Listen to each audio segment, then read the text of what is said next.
नमस्कार। तो आज मैं एक अत्यंत ही महत्वपूर्ण टॉपिक पे बात करना चाह रहा हूँ।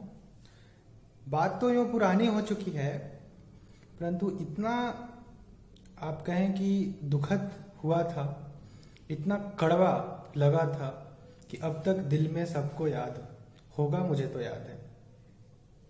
मैं बात कुछ महीने पहले हुए दिल्ली में हुए रात दंगों के बारे में करना चाहता हूँ। आवश्यक है। क्या है कि हम लोग सुने थे काफी कि देश में अलग अलग समय पे काफी भयानक तरह के दंगे हुए हैं। 1947 में जब देश का विभाजन हुआ तो शायद 10 लाख से ज्यादा लोग मारे गए। उसके बाद यूं अलग थलग दंगों के नाम हम सुनते आते हैं।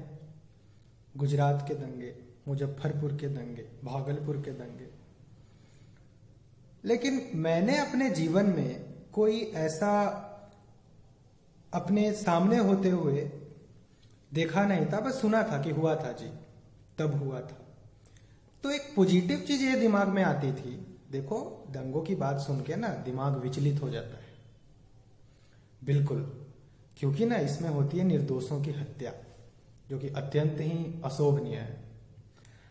तो एक पॉजिटिव चीज ये सोचता था आदमी कि चलो जी, ये पुरानी बातें थी, ये 40 साल 20 साल पहले हुआ करती थी। अब जो मेरा भारत है अत्यंत ही डेवलपमेंट फोकस्ड है एंड इन सब चीजों से बाहर आ रहा है। अब शायद यहाँ के लोग एक दूसरे के खून के प्यासे नहीं हैं, और इससे एक पॉजिटिव होप मिलता था कि okay, now we are moving on the right direction. हुआ सो हुआ, नाउ इट्स ओके। लेकिन ये जो दिल्ली में दंगे हुए ना, इसने इस होप को छीन लिया। बहुत बड़ा नुकसान है। भारत की छवि तो बहुत खराब हुई ही, लेकिन इसने वो जो होप को छीना है हम जैसे लोगों से कि क्या 2020 में भी भारत में दंगे होंगे, वो भी भारत की राजधानी दिल्ली में होंगे और 60 लोग मारे जाएंगे। 60 लोग, कितना दुखद, कितना दुर्भाग्यपूर्ण है। तो इसके बारे में बात करना इसलिए जरूरी है ताकि ये फिर से ना हो पाए। ये जो बदतमीज और हरामखोर लोग हैं, ये जो कमीने कुछ लोग हैं जो कि सड़कों पे आकर के और निर्दोष लोगों की हत्या करते हैं, नाम कुछ भी देंगे धर्म के नाम पे या कोई भी, उन जैसे लोग ऐसा फिर से ना कर सके, इसके लिए इस पे बोलना जरूरी है, बहुत जरूरी है। मैं बताता हूं हुआ क्या। अब लोग कहेंगे रीजन व्हाटएवर, रीजन कुछ भी हो, डोनाल्ड ट्रंप आए थे, प्री प्लान था, जो भी था, इस पे मैं कुछ बात कहना चाहूंगा कि दिल्ली पुलिस किसके पास थी? 303 सीट लेकर अत्यंत ही महाशक्तिशाली भाजपा सरकार अमित शाह जी के पास थी। अब एक भी निर्दोष आदमी की अगर मृत्यु हो जाती है कानून व्यवस्था खराब होने के कारण, मैं बात पुलिस की गोली से नहीं कर रहा हूं, क्योंकि उन्हें अगर मजबूरी में चलानी पड़ी वो अलग बात है। जब आपस में लोग लड़ भिड़ के एक दूसरे को मार रहे हैं और वो भी निर्दोष लोगों की हत्या हो रही है, तो ये आपकी जिम्मेवारी थी कि आप उसको रोको। जो लोग सड़क पे आकर के गलत चीजें करते हैं, हिंसा फैलाना चाहते हैं, उनको आप अरेस्ट कर सकते हो, उनको आप शूट कर सकते हो। लेकिन जिसे ये दंगा कभी चाहिए ही नहीं था, जिस आदमी को शांति चाहिए थी, वो भी इसके चक्कर में मारे गए, सिर्फ धर्म के नाम पे। भाई, धर्म मानवता से बड़ा नहीं होता है।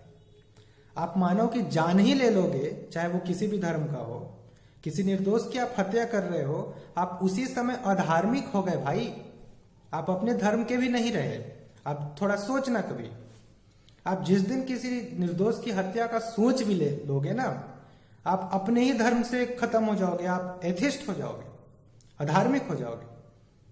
मैं आज ये कहता हूं, कोई भी हिंदू हो या मुस्लिम हो अगर वो किसी निर्दोष की हत्या करके समझता है कि उसने अपने धर्म के लिए कुछ बड़ा महान कार्य किया है, वो उस धर्म का हिस्सा ही अब नहीं है, वो एक अमानव अलग तरह की प्रजाति का हिस्सा हो चुका है, जिसे कोई धर्म के आंगन में पनाह दी ही नहीं जा सकती है।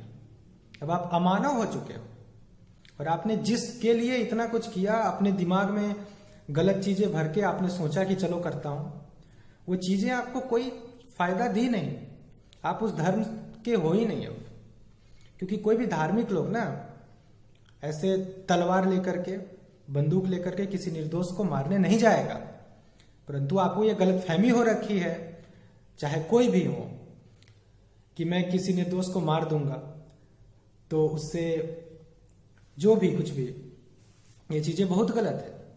ये अमानवीय तत्व ऐसे करते हैं, अधार्मिक लोग करते हैं, एथिस्ट लोग करते हैं, उनको धर्म से बिल्कुल बेदखल कर दिया जाना चाहिए। अब एक बात यह है कि एक जो चीज उस समय काफी उठा था, बात शाहीन बाग में धरने चल रहे थे, काफी इस पे खबरें चली। इस पे मुझे ये बोलना है कि क्या कोई इस तरह से सड़क पे आकर के बैठ जाएगा और ये, अब देखो उसने तो गलती करी कि सड़क को आकर के जाम कर दिया, लाखों लोगों को उससे परेशानी हुई, पर क्या मैं जाके अभी सड़क पे बैठ जाऊं तो क्या मैं 2-4 घंटे तक बैठे रह सकता हूं? क्या पुलिस आएगी 2-4 डंडे मारेगी? तो गृह मंत्रालय के अंदर में दिल्ली पुलिस थी, वो किस चीज का इंतजार कर रहे थे? धरने प्रदर्शन के लिए फील्ड होता है, आप उन लोगों को वहां शिफ्ट करते ना, कैसे करते वो मुझसे मत पूछो, नहीं तो मुझे बनाओ डीजीपी दिल्ली का, मैं करके दिखाता हूं। आप जो है उन चीजों को 24 घंटा के अंदर खाली करवाते थे। सड़क पे क्यों कब्जा करना भाई? तो क्या आप इसलिए इन चीजों को होने दे दिए कि दिल्ली में चुनाव है तो मैं बोल सकूं कि देखो जी शाहीन बाग में क्या चल रहा है, तो बीजेपी को वोट दे दो? आप लोगों को नुकसान होते हुए देख करके चुपचाप बैठे हो, तो काम तो पुलिस की होती है ना। कितने बार लोग सड़क पे निकल गए कि खाली कराओ खाली कराओ। इन सब चीजों को होने ही क्यों दिए भाई आप? अगर कोई फील्ड में कर रहा होता तो किसी को कोई समस्या नहीं होती ना। तो ये यहाँ पे गलत है। यहाँ मैं अमित शाह से सवाल पूछना चाहता हूं, आपने 50 दिन तक उन चीजों को चलने क्यों दिया?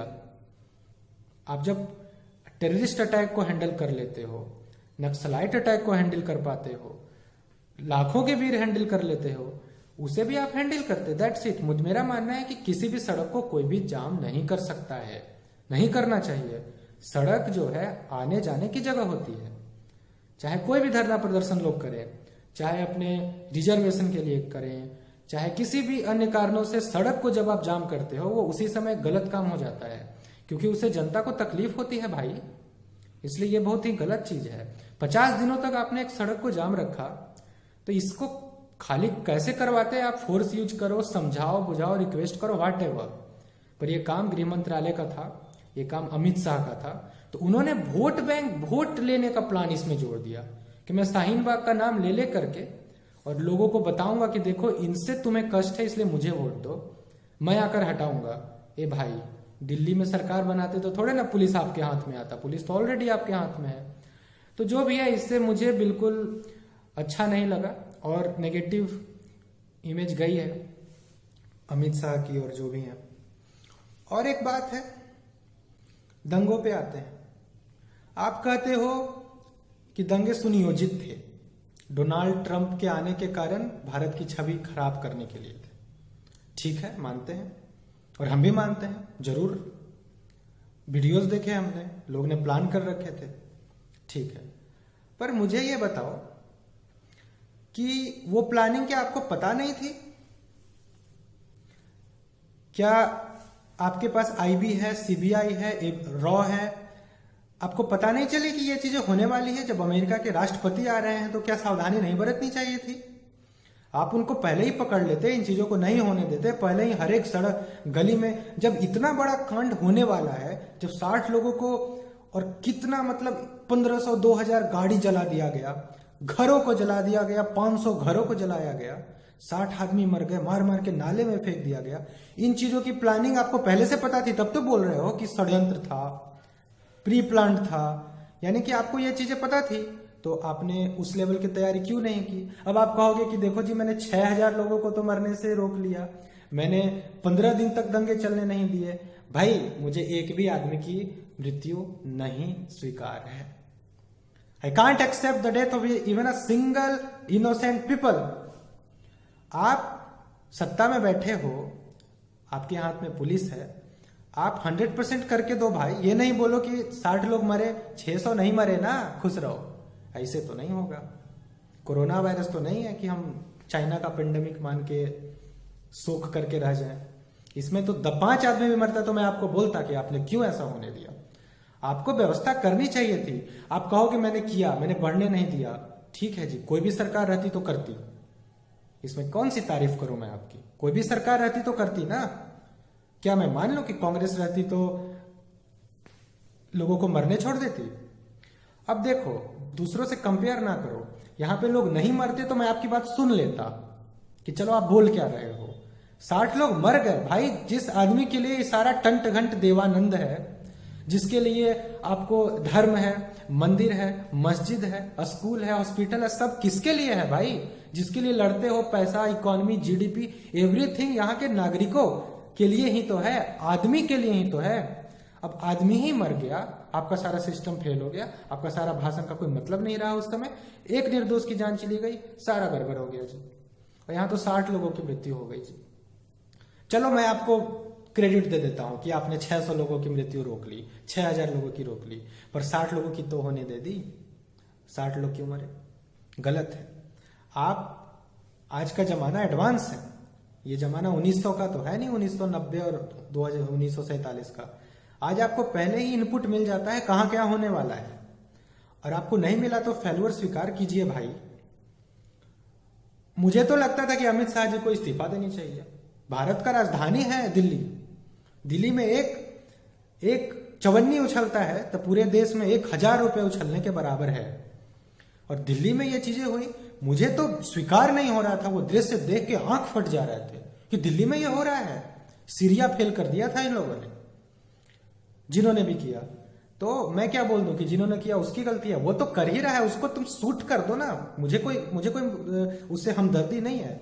वो जो हाथ में आग लेके बिल्डिंग्स जला रहे हैं, कार जला रहे हैं, लोगों को मारे, उसे आप शूट करो, मुझे क्या। मुझे तो मेरे बिल्डिंग सुरक्षित चाहिए, कार सही चाहिए, लोग जिंदे चाहिए, दैट्स इट। दंगा नहीं चाहिए। उसके लिए आपको गोली चलाना है, चलाओ, मुझे कोई मतलब नहीं है। ठीक है, I will appreciate you if you save lives, if you had saved cars, if you had saved the precious buildings. एक बिल्डिंग बनाने में ना आदमी की 2 पुश्तों की कमाई लग जाती है। एक फाउंडेशन और एक तल्ला बनाता है, फिर उसको 2 और 3 तल्ला उसका अगला पुश्त करता है। ऐसे बिल्डिंग्स पे आग लगा रहे हो, दुकानों पे आग लगा रहे हो, और ये दोनों तरफ से हुआ है, दोनों तरफ के लोग मारे गए हैं। तो इसमें एक और, तो यहां पे एक चीज तो क्लियर हुई कि ये दंगे रोके जाने चाहिए थे। पुलिस फुल कर देना चाहिए था। अमेरिका के राष्ट्रपति आ रहे हैं, आपको अगर पता ही था तो फुल कर देना था पुलिस हर एक सड़क पे। ये चीजें गलती हुई, आप कंट्रोल किए, लेकिन दिल्ली में जो हुआ वो मुझे स्वीकार्य नहीं है जी। दिल्ली में कोई एक घर भी जल जाए मुझे स्वीकार नहीं है। देखो, जब तक बसें जल रही थी वो भी मुझे स्वीकार नहीं था, लेकिन आपको, आपके पास समय है, आपके पास इनपुट है, तब तो आपको एक्शन क्विक लेना ही चाहिए था।